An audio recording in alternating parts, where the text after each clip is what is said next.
함께 나누실 말씀은 에베소서 1장 3절에서 6절 말씀과 골로새서 2장 6절과 7절 말씀 두 군데의 말씀이 되겠습니다. 먼저 에베소서 1장 3절에서 6절 말씀이 되겠습니다.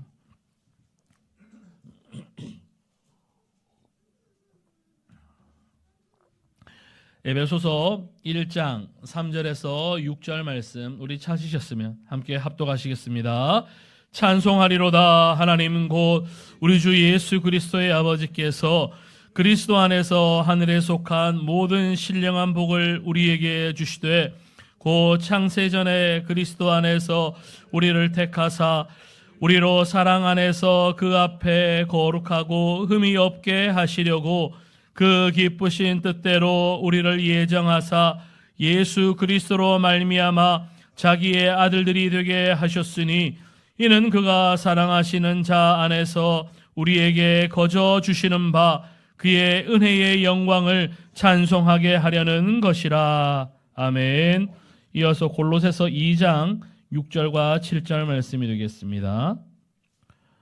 골로새서 2장 6절과 7절 말씀 우리 찾으셨으면 함께 합독하시겠습니다. 그러므로 너희가 그리스도 예수를 주로 받았으니 그 안에서 행하되 그 안에 뿌리를 박으며 세움을 받아 교훈을 받은 대로 믿음에 굳게 서서 감사함을 넘치게 하라. 아멘. 아멘. 한번 따라해 보실까요? 그리스도 안에서 잘 자라서 열매 맺는 공동체. 오늘 말씀은 그리스도 안에서 자라서 열매 맺는 공동체라는 제목으로 말씀을 나누려고 합니다.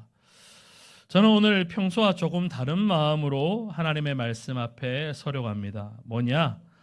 오늘 우리가 나누는 이 말씀은 오늘 한 주만 해당하는 말씀이 아니라 앞으로 오랜 시간 동안 우리 교회가 1년 동안 함께 걸어가야 할 말씀의 길을 여는 첫 번째 시간이기 때문입니다. 마치 여행을 떠나기 전 지도를 펼쳐놓고 목적지도 확인하고 가는 경로도 확인하는 것처럼 오늘 이 시간은 하나님께서 우리 교회를 올 한 해 동안 어떤 말씀으로 어떻게 이끌어 가실지 다시 붙드는 그런 시간이 될 겁니다. 저는 그렇게 생각을 합니다. 신앙이란 것은 어느 날 갑자기 완성되는 것은 아니다. 하루아침에 열매가 맺히는 그런 것은 아니다. 상추나 이런 것처럼 잠깐 노력해서 거두는 그런 푸성기 농사가 아니라 무슨 마술이나 요술처럼 뚝딱 하며 되는 일이 아니라 오랜 시간 동안 목표를 가지고 계획을 세우고 정확한 방향을 세우고 나아가야 되는 것이 바로 신앙이다라고 생각을 해요. 그래서 신앙생활할 때 방향 설정하는 것은 생각보다 굉장히 중요합니다. 처음에 1도 2도 틀려지는 건 얼마 차이 나지 않아요. 그런데 그 걸음을 100걸음 걸어가고 1000걸음 걸어가고 10,000걸음 걸어가다 보면 1도 2도 차이가 그 나중에 결과에 도달하는 목적지는 엄청나게 다른 것을 발견하게 됩니다. 그러니 처음 우리가 방향을 어디로 설정하고 어떠한 마음으로 나아가는가, 이것은 굉장히 중요한 일이라는 거죠. 게다가 무엇보다 우리 하나님은 우리를 급하게 몰아붙이시는 분이 아니라 우리를 기다리시며 인내함으로 자라게 하시는 분이시다라는 거예요. 그래서 성경은 우리의 신앙을 두고 성장과 열매라는 단어로 자주 설명을 합니다.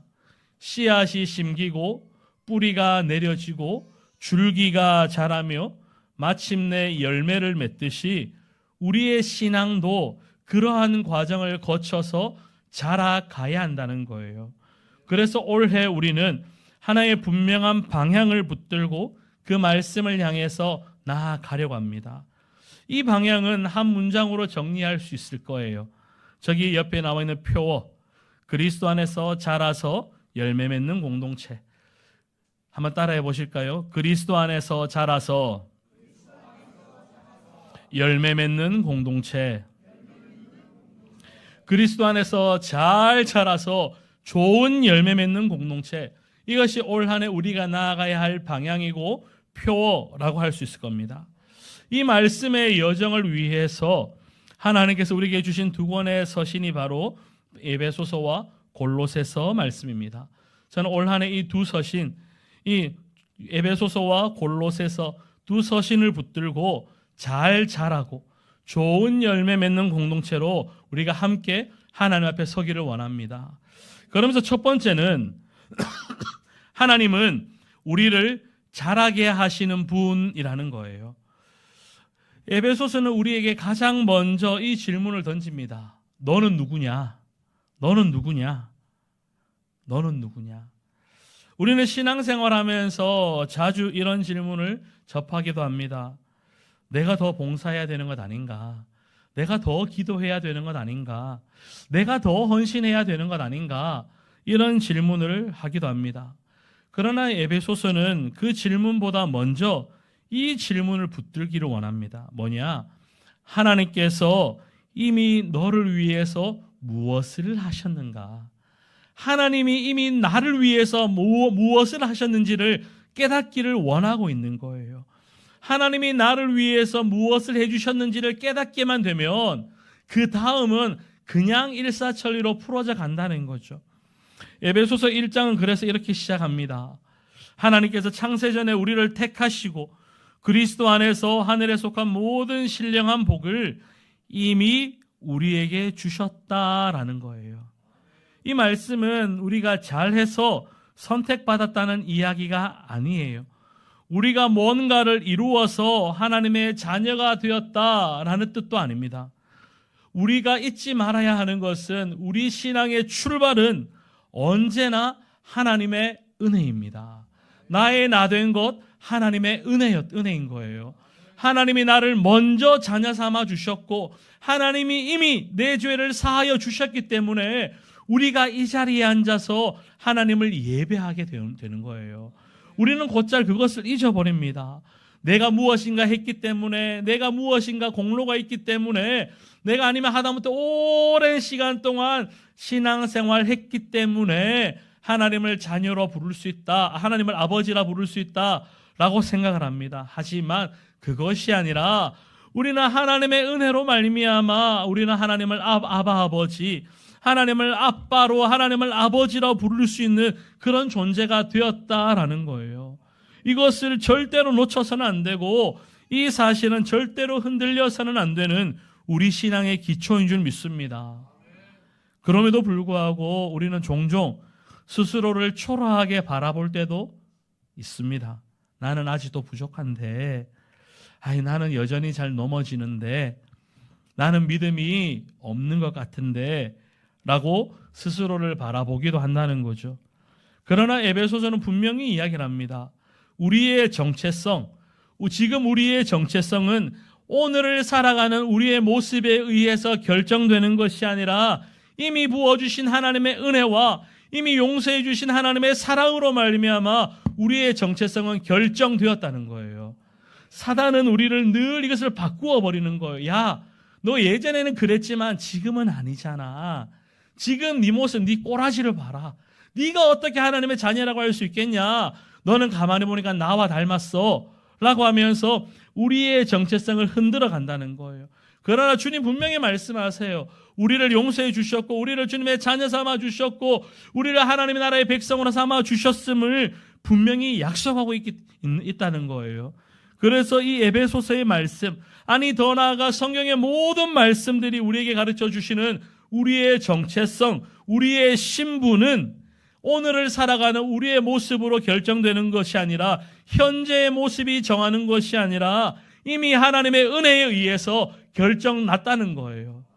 우리가 이 믿음이 있어야 됩니다. 그래서 우리는 고아가 아니에요.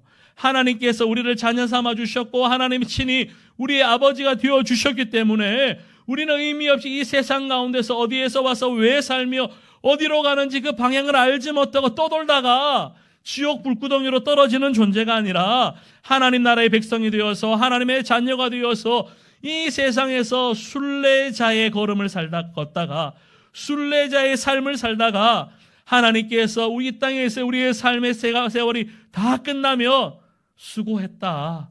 그 땅에서의 나그네의 삶이 아닌 순례자의 삶이 다 끝났으니까 이제 내게로 와라. 내가 너를 위해서 예배해 놓은 그 본향으로 와라. 라고 우리를 불러가신다는 거예요. 우리에게는 이 믿음이 있어야 됩니다. 그래서 우리는 특별한 존재인 거예요.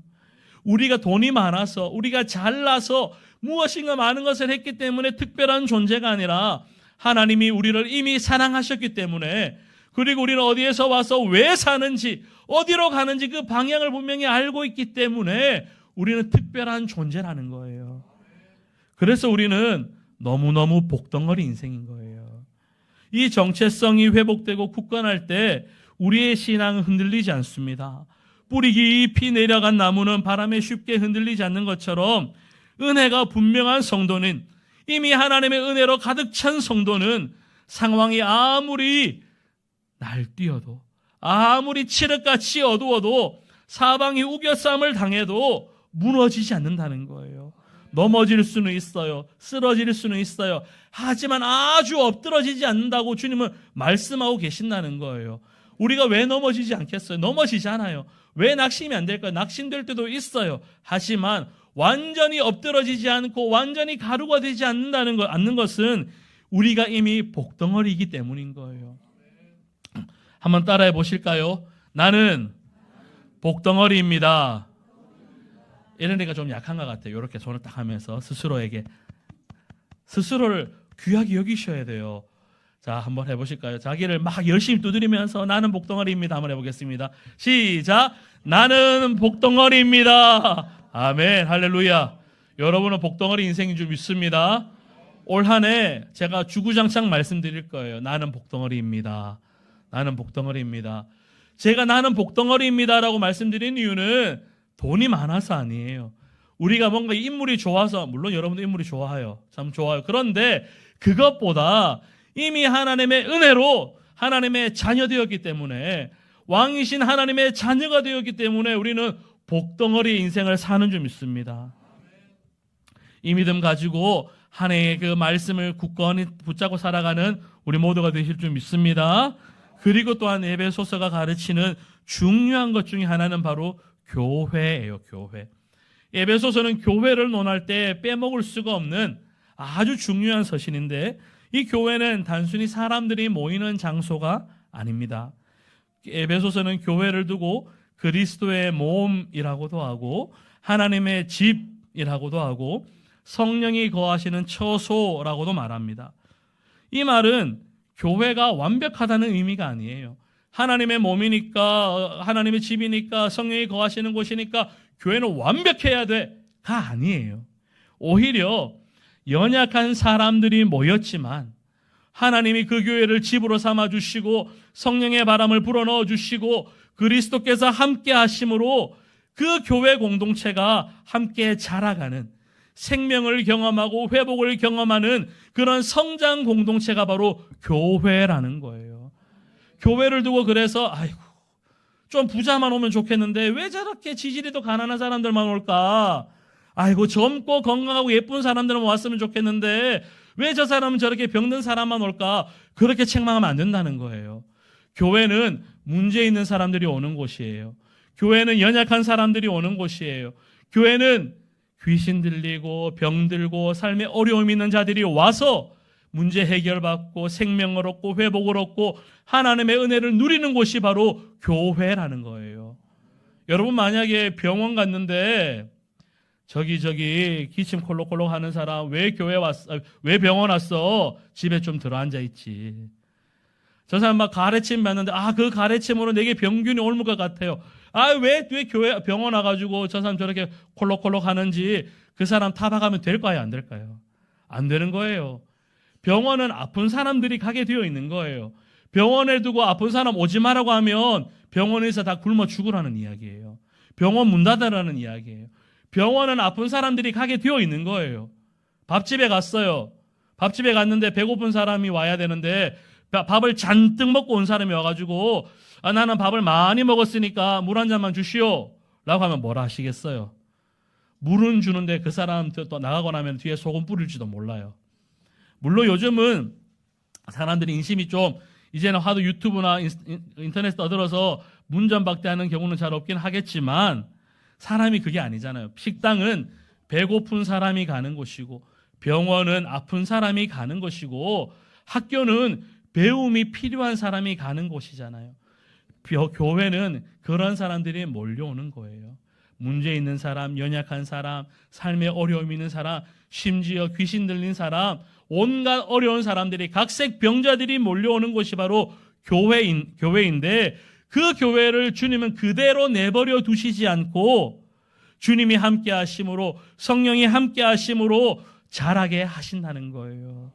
에베소서 2장 10절은 이렇게 말씀합니다. 우리는 그가 만드신 바라 그리스도 예수 안에서 선한 일을 위하여 지으심을 받은 자니 라고 이야기합니다. 우리 모두는 하나님이 지으셨다는 거예요. 하지만 세상에 살다 보니 이런 병 저런 병, 이런 어려움 저런 어려움이 있으나 주님이 예수 안에서 하나님의 일을 위해서 우리를 다 불러 모으셨다는 거예요. 그래서 우리가 그 믿음 안에서 한 형제요, 한 공동체임을 믿음으로 바라볼 줄 알아야 되는 거예요. 우리는 이미 하나님의 은혜의 손에 심겨진 구별된 존재인 줄 믿습니다. 씨앗이 스스로 잘 자라야지 애쓰지 않습니다. 씨앗은 그저 농부의 손에 맡겨질 뿐이에요. 그 농부가 그 씨앗을 심고 사랑으로 돌보고 때를 따라서 비를 주고 물을 부어주고 햇빛이 비춰지면 씨앗은 아무 노력하지 않아도 그 주인 농부의 손에 의해서 자라서 열매 맺게 되어 있다는 거예요. 우리의 신앙도 우리의 노력과 우리의 결심보다 하나님의 인내하시는 손길로 여기까지 자라왔다는 거예요. 우리가 착각하면 안 돼요. 아유, 내가 기도 많이 했기 때문에 여기까지 왔습니다. 천만의 말씀. 내가 아무리 기도 많이 해도 여기까지 오지 못해요. 우리 안에 만약에 내가 기도 많이 했기 때문에 여기까지 왔습니다 라고 하면, 그래? 너 기도 얼마나 많이 하는지 지켜보자. 지금까지 한 것보다 10배는 더 해라 라고 말씀하시면 뭘 하시겠어요? 나는 그거 너무 힘들 것 같아요. 하나님 한마디만 기도해도 응답해 주십시오. 난 그게 훨씬 더 좋은 것 같아요. 그러니까 내가 기도 많이 하는 것이 내 삶을 자라오게 한 것, 내 신앙을 성장시켜 나온 비결은 아니라는 거예요. 우리의 예배 자리, 한국교회는 솔직히 예배가 너무 많아요. 그런데 한편에서는 그 예배가 있었기 때문에 한국교회가 성장해 왔는데, 이 말은 우리 안에 그런 착각이 들 수 있어요. 내가 예배를 많이 드리기 때문에 내 신앙이 이렇게까지 왔다. 그렇지가 않아요. 그럴 것 같으면 1년 365일 매일 예배를 드려야죠. 1년 365일 매일 예배를 드리지 않아도 단 한 번의 예배라도 하나님은 그 예배를 통해서 하늘에서 불을 내리시는 분이세요. 그렇기 때문에 예배를 많이 드렸다는 나의 공로가, 기도를 많이 했다는 나의 그 무엇이 우리의 신앙의 성장과 열매가 되지 않는다는 거죠. 하나님은 지금도 이 순간 조용하게, 그러나 분명하게 우리를 붙들고 계시고 우리를 자라게 하시는 줄 믿습니다.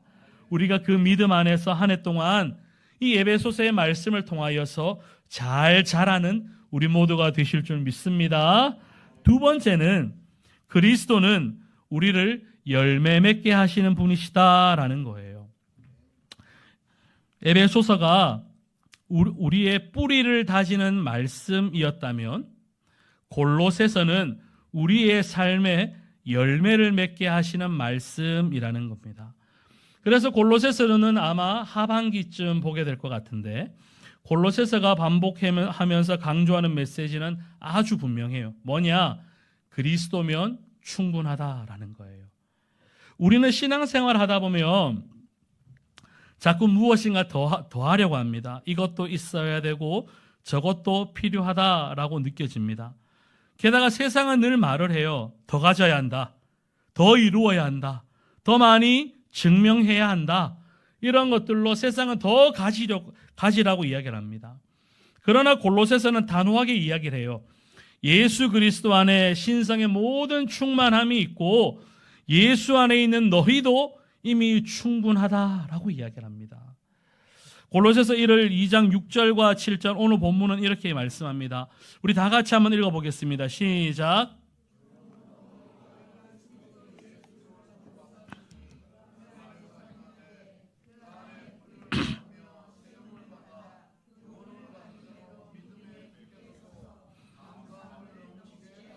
아멘. 너희가 예수를 주로 받았으니 그 안에서 행하라는 거예요. 그리고 그 예수 안에 뿌리를 내리라는 거예요. 왜냐하면 예수님은 완전하시기 때문이에요. 완전하신 그 예수님을 우리가 주로 받았기 때문에 그 예수 안에 뿌리를 내리며 너희는 이미 충분하다는 거예요. 여기 보면 사시사철 푸른 소나무가 좀 많이 있어요. 이게 갖다 놓으니까 왜 소나무밖에 없냐고 누가 그러셨는데, 이게 소나무가 1년 365일 아무리 풀어도 제가 장담합니다. 한 달 뒤면 얘는 이게 시들 거예요. 왜 시들까요? 뿌리가 없기 때문인 거예요. 지금은 이 꽃들이 너무너무 예쁘고 소나무가 푸르게 보이고 정말 잘 꽂혀 있는 것 같아도 얘는 한 달을 넘기지 못할 거예요. 화무 11원, 건물 11원, 붉은 꽃도 열흘을 채 가지 못하는 거예요. 그것이 더군다나 뿌리가 끊어진 이런 상황이라면 더더군다나 길게 가지 못하겠죠. 우리가 예수 안에 뿌리를 내렸다라면 그것으로 이미 충분합니다. 우리가 예수 안에 뿌리를 내렸다면 완전하신 그 예수로 말미암아 우리가 교훈을 삼고 양식을 삼고 삶의 방향을 얻는 지혜가 그 안에 있기 때문에 이미 그것으로 충분하다는 이야기예요. 그런데 우리는 자꾸 무엇인가를 더하려고 합니다. 이것도 더하고 싶고 저것도 더하고 싶고. 그런데 그게 아니라 오히려 빼야 되는 거예요. 빼야 되는 거예요. 제가 설교 말씀을 준비하면서 가장 많은 시간을 들이는 게 무엇이냐면 설교 원고를 지워내는 작업을 해요. 지워내는 작업. 이것저것 원고 쓰다 보면 이 말씀도 성도들한테 가르쳐야지, 저것도 가르쳐야지 막 하다 보면 원고가 막 늘어나요. 이제 그것을 줄이는 작업을 해야 되는 거예요. 그러니까 목사들이 그런 이야기를 해요. 1시간 설교하는 거, 1시간 반 설교하는 거, 그거 어렵지 않다는 거예요. 근데 진짜 어려운 거는 몇 분 설교냐? 5분 설교. 5분 설교 정말 어려워요. 성도님들 그렇게 이야기해요. 목사님 정말 짧게 5분만 설교해달라고. 제일 어려운 거 요구하는 거예요. 목사님 1시간 설교해달라고 하면 그게 오히려 훨씬 더 쉬워요. 그런데 5분 설교해달라는 게 훨씬 더 어려워요. 왜 어려운가? 줄여야 되니까. 줄이고 빼야 되는데 우리가 그걸 잘 못하는 거죠. 그런데 우리의 신앙생활에도 마찬가지라는 거예요. 다 빼도 예수만 있으면 충분한데 우리가 그걸 잘 못하는 이유는 우리 안에 불안함이 있기 때문인 거예요. 예수는 안 보이는데 이거 눈에 보이잖아요. 예수님의 음성 귀에 안 들리는데 세상 소리는 귀에 들리잖아요. 그러니 들리는 대로 보이는 대로 그 자꾸 붙이다 보니까 예수는 온데간데 없고 누더기만 우리 주변에 있는 거예요. 우리 안에서 예수로만 충분하다는 그 믿음이 있으시기를 도전합니다. 그렇다면 예수 그리스도가 충분하다는 믿음은 어디에서 나타나겠습니까? 골로새서는 열매의 언어로 그것을 설명합니다. 뿌리가 살아있으면 반드시 열매가 맺히듯이 예수 그리스도 안에 뿌리 내린 신앙은 삶의 열매로 드러나게 되어 있다라는 거예요. 그래서 골로새서가 말하는 신앙은 예배당 안에서의 신앙보다 예배당 밖에서 세상 속에서 가정 속에서 일터에서의 삶의 자리에서 예수 그리스도의 생명이 드러나야 한다라고 말씀하고 있어요. 여러분의 가정에서의 관계, 말에서의 태도, 일에서 일터에서의 성실함, 사람을 대하는 방식이 얼마나 친절한지 이런 것에서 예수 믿는 사람의 열매가 드러난다는 거예요. 그럼 한번 질문 드려볼까요? 지난 한 해 여러분들의 삶의 자리에서는 어떤 열매가 있으셨어요? 가정에서는 어떤 열매가 있었고 여러분의 말에는 어떤 열매가 있었고 일터에서는 어떤 열매가 있었고 사람과의 관계에서는 어떠한 열매를 맺어 오셨냐는 거예요. 이렇게 말씀드리면 이렇게 조용할 줄 알았어요. 그런데 이것은 부담을 드리기 위한 말씀이 아니에요. 열매는 억지로 맺는 것이 아니기 때문이에요. 열매는 맺으려고 애를 쓴다고 맺어지는 것이 아니라 좋은 땅에 뿌리를 잘 내리고 있으면 저절로 맺히게 되어 있다는 거예요. 열매는 특별한 사람에게만 맺히는 것이 아니고 오랜 세월 동안 신앙생활 하신 사람에게만 주어지는 선물도 아니에요. 목사나 장로, 교회 직분자들에게만 주어지는 특권도 아니라는 거예요. 열매는 오늘 하루를 예수 그리스도에게 맡기는 사람, 삶의 자리에서 요구하시는 작은 순종을 실천하며 사는 사람, 주님 앞에서 정직하게 살아가려고 몸부림치는 사람, 이런 사람에게 주시는 하나님의 은혜이자 하나님의 선물이라는 겁니다. 열매는 억지로 맺는 거 아니잖아요. 그냥 뿌리가 잘 내려가져만 있으면 저절로 맺히게 되는 거예요. 그래서 골로새서는 우리에게 이런 질문을 계속해서 던질 겁니다. 너의 신앙은 지금 어디에서 열매로 나타나고 있는가? 어디에서 열매 맺고 있는가? 이 질문은 다시 말씀드리지만 우리를 몰아세우거나 정죄하는 질문이 아니에요. 우리의 부족함을 들춰내서 망신 주는 질문이 아니에요. 오히려 지쳐있는 우리의 신앙을 다시 살리시기 위한 아주 따뜻한 하나님의 부르심이라는 거예요. 뭐냐? 우리에게 완벽을 요구하시는 것이 주님은 아닌데, 주님은 우리에게 연약한 곳이 어디인지를 살펴보시면서 그곳에게 성령의 바람을 불어주기를 원하고 계신다는 거예요. 좀 더 공부 못하면 야, 너 왜 이렇게 공부 못했어? 혼내는 것이 아니라 그 공부를 잘할 수 있도록 선생님도, 과외 선생님도 붙여주기도 하고 학습지도 사주기도 하고 이렇게 도와주는 부모의 마음처럼 우리 하나님은 우리의 그 열매를 보고 열매가 맺히지 않는 그 부분을 향해서 주님은 도와주시고 위로하시고 격려하시기 위해서 우리의 삶의 열매를 함께 바라보기를 원하신다는 거예요. 아직 열매가 크지 않아도 괜찮아요. 눈에 잘 띄지 않아도 괜찮아요. 하나님은 오늘 우리의 자리에서, 가정에서, 일터에서, 관계 속에서 맺어가는 그 작은 열매들을 보시고 잘했다, 힘내라, 열매가 작구나, 내가 도와줄게 라고 말씀하신다는 거예요. 내가 가정에서는 A 학점 받을 수 있어요. 그런데 일터에서는 F 등급 낙제점을 받을 수도 있다는 거예요. 그렇다고 일터에서 F 받는다고 해서 이런 하고 내치시고 잘라버리는 것이 아니라, 야, 너는 가정에서는 A인데 일터에서는 F구나. F 낙제점이에요, 낙제점. 내가 너를 도와줄게. 적어도 F보다는 D가 낫지 않겠냐, D보다는 B가 낫지 않겠냐. 여러분 나중에 수미양가로 해야 되죠. 가정에서 수 받았는데 일터에서는 미 받으면, 야, 미가 아무리 아름다워도 그래도 우가 낫지 않겠냐. 이렇게 조금씩 도와주신다는 거예요. 주님은 우리에게 대단한 것을 원하지 않으세요. 겨자씨 한 알만한 믿음만 있어도, 그런 열매만 있어도 주님 우리를 기뻐하신다는 거예요. 말씀하셨잖아요. 겨자씨만한 믿음만 있어도 이 산을 들어 저기 던져라 빠뜨리게 할 수 있는 능력이 있을 것이다. 주님 말씀하셨어요. 그 겨자씨만한 믿음, 겨자씨만한 열매로 해석할 수 있을 거예요. 우리 안에 작은 열매가 있어도 주님은 그 열매를 두고 기뻐하신다는 거예요. 그리고 그 작은 열매 주님 무시하지 않으세요. 예수님께서 복음을 전하실 때 소년 하나가 보리떡 5개와 물고기 2마리, 이른바 오병이어를 가지고 오잖아요. 주님 그것을 내치셨어요? 안 내치셨어요. 말이 좋아서 보리떡이고 정말 말이 좋아서 물고기 2마리지 개떡이에요, 개떡. 그냥 서민들이 먹는 그냥 변변찮은 음식, 그리고 물고기 2마리 다 말라 비뚤어진 작은 물고기 2마리 가지고 온 거예요. 그냥 손님상에 내놓기에, 손님에게 대접하기에 불가능한 그런 음식을 주님 앞에 가지고 온 거예요.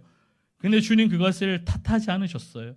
오히려 그것을 축복하시고 축사하시고 사람들에게 나눠주라 하셨을 때 성인 남자만 5,000명이나 먹고 12광주리가 남는 기적이 일어나게 되는 거예요. 그 작은 열매 주님 무시하지 않으셨어요. 오히려 그 작은 열매를 주님 손에 내어드렸더니 그런 은혜가 일어났다는 거예요. 그래서 열매에 대한 질문은 절대로 우리를 정죄하는 질문이 아니에요. 우리의 연약함을 위로하시고 열매가 부족한 그 자리에 내가 너와 함께하니 힘내라, 위로가 격려하시는 말씀이 바로 열매에 대한 말씀이에요. 바라기는 내 삶의 열매를 한번 뒤돌아보면서 부족한 부분이 있다면 주님으로 위로도 받고 더 풍성하고 더 아름다운 열매를 바라보며 도전하는 우리 모두가 되시기를 예수님의 이름으로 축원합니다. 마지막 세 번째로, 이 말씀의 여정은 우리 교회의 방향 선언이다라고 할 수 있습니다. 앞으로 한 30주 이상 에베소서는 한 20번 정도, 골로새서는 한 12번 정도 그렇게 계획을 하고 있는데 한 30주 이상 한 주 한 주 말씀의 길을 따라서 함께 걸어가게 될 거예요. 이 시간은 우리를 바꾸기 위한 시간보다 하나님께서 우리를 다시금 살리는 시간이 될 줄 믿습니다. 하나님께서 우리 교회와 우리 모두의 마음과 체질을 천천히 그러나 분명하게 다시 만지시는 시간이 될 거예요. 또한 익숙해져 버린 신앙의 습관을 점검하고 굳어버린 생각을 부드럽게 풀어내면서 말씀 앞에서 다시 숨쉬게 하는 하나님의 손길을 경험하는 그런 시간이 되기를 원합니다. 30주 이상은 결코 짧은 시간이 아니에요. 여러분 혹시 아실런가 모르겠는데 지난 한 해도 제가 나름대로의 주제 설교를 가지고 1년을 끌어왔어요.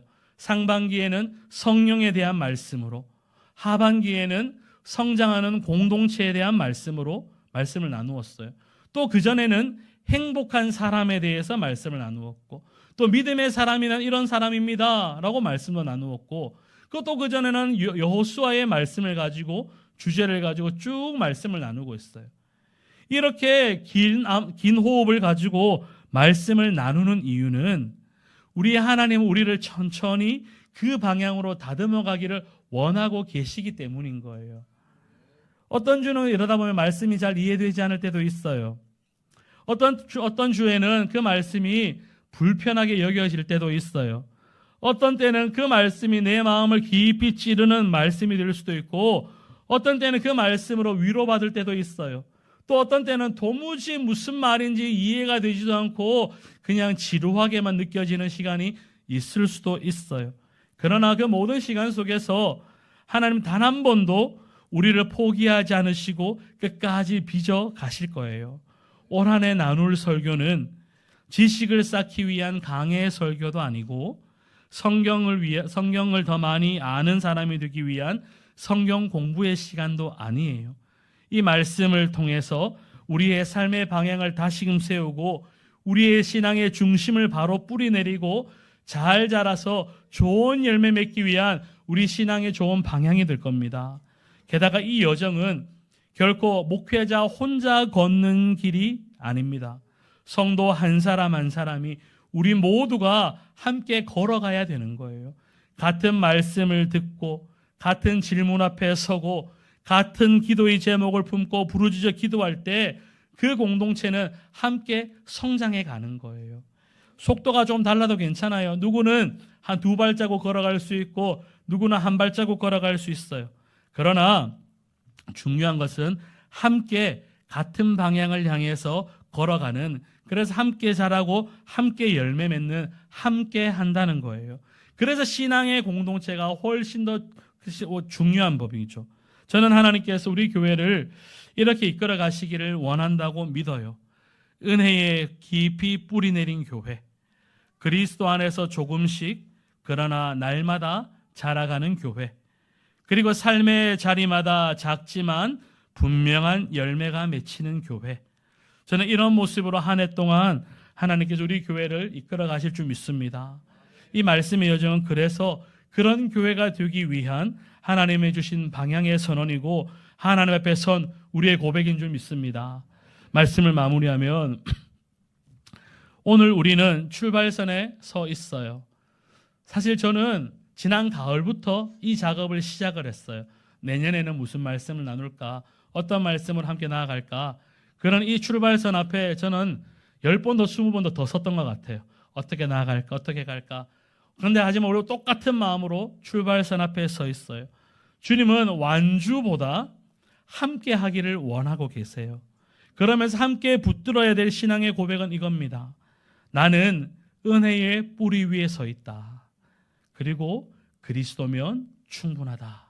한번 따라 하시겠습니다. 나는 은혜의 뿌리 위에 서 있다. 그리스도면 충분하다. 나와 우리 모든 공동체가, 우리 한 사람이 이 고백 위에 설 때 하나님께서는 반드시 뿌리 내리게 하시고 잘 자라게 하시고 좋은 열매 맺게 하실 줄 믿습니다. 우리 가운데 이 에베소서와 골로새서의 말씀을 통하여서 한 해가 지난 이후에 삶을 돌아볼 때 잘 자람으로 인해서 좋은 열매로 인해서 함께 기뻐하는 그 모습을 마주하는 은혜가 우리 안에 있게 되시기를 예수님의 이름으로 축원합니다. 우리 한번